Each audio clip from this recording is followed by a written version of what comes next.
Joe Zone. Episode 17. Walk into this room at your own risk, because it leads to the future. Not a future that will be, but one that might be. This is not a new world. It is simply an extension of what began in the old one. It has patterned itself after every dictator who has ever planted the ripping imprint of a boot on the pages of history since the beginning of time. It has refinements, technological advances, and a more sophisticated approach to the destruction of human freedom. But like every one of the super-states that preceded it, it has one iron rule. Logic is an enemy and truth is a menace. Any state, any entity, any ideology that fails to recognize the worth, the dignity, the rights of man, that state is obsolete.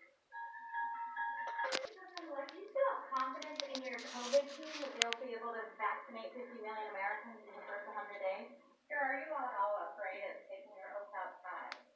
Sir, are you sure that impeachment could potentially delay trying to pass the stimulus bill you're about to propose? I mean, come on. This is infuriating. With everything going on, the news media doesn't have anything better to ask him than those three questions. I repeat, three questions. Cotton ball questions, too. And the best part are his babysitters. So hastily trying to rush him away like a little kid after the one question that maybe could have forced him to give an actual opinion. Watch. Sir, are you all afraid of taking your oath outside? You know what happened.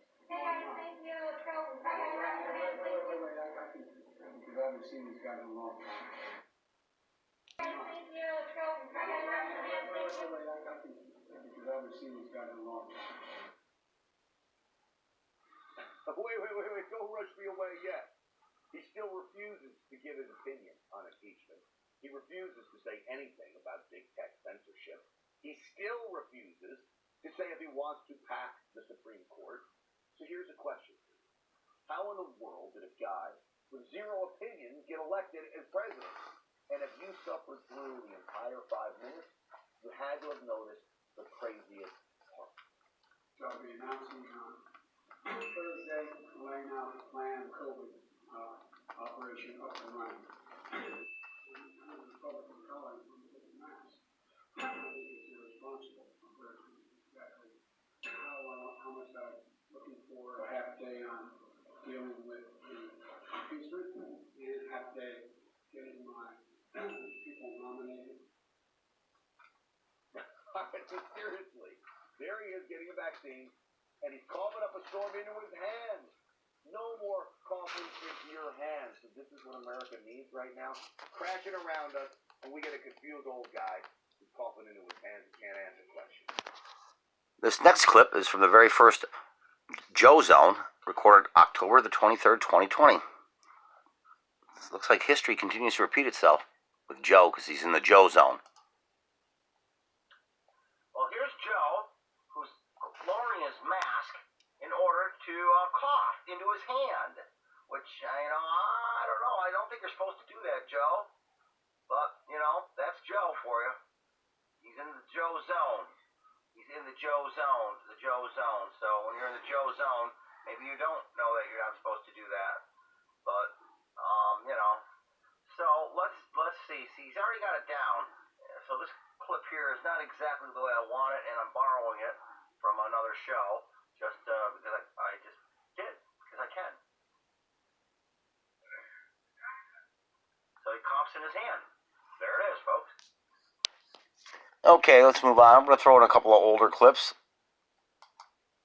If you have a problem figuring out whether you're for me or Trump, then you ain't black. It don't have nothing to do with Trump. If you notice, I have more people supporting me in the black community that announced for me. The only African-American woman that ever been elected to the United States Senate. A whole range of people.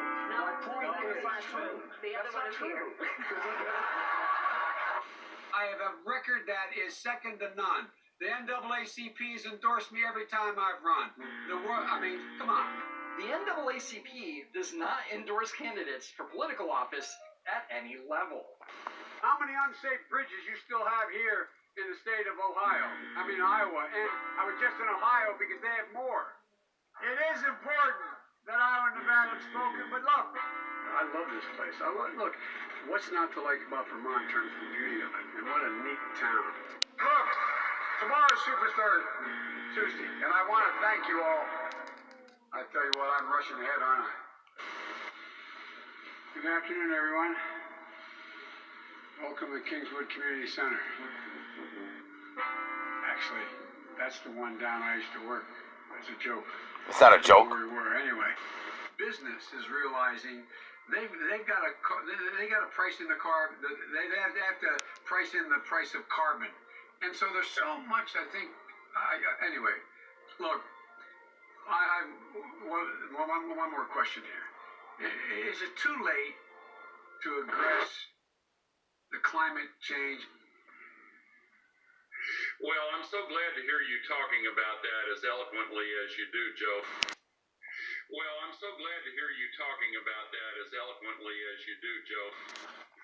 You know, the rapidly rising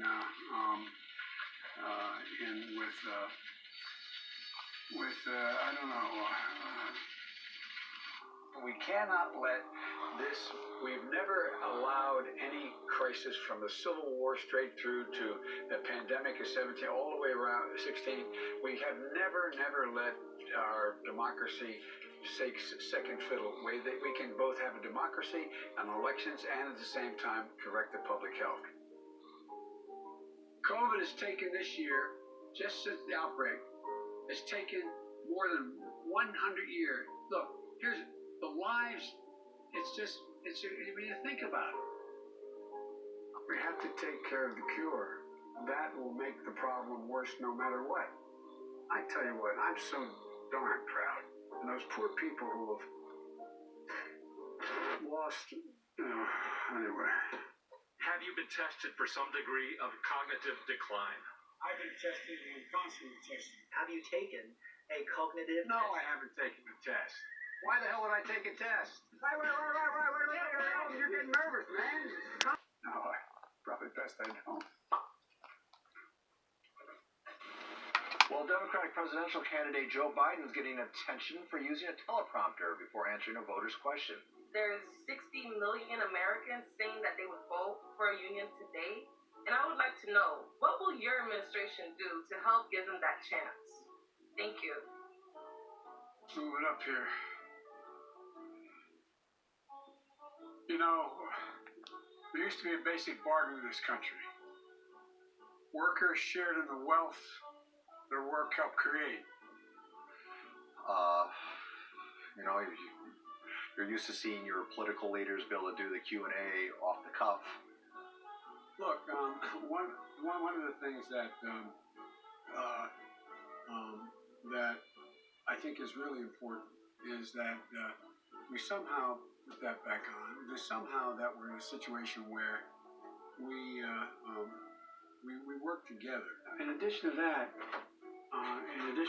we have to make sure that we are in a position that we are. Well, let me go to the second thing. Unlike the African American community, with notable exceptions, the Latino community is an incredibly diverse community with incredibly different attitudes about different things. In January of 2018, I found myself in a circumstance where,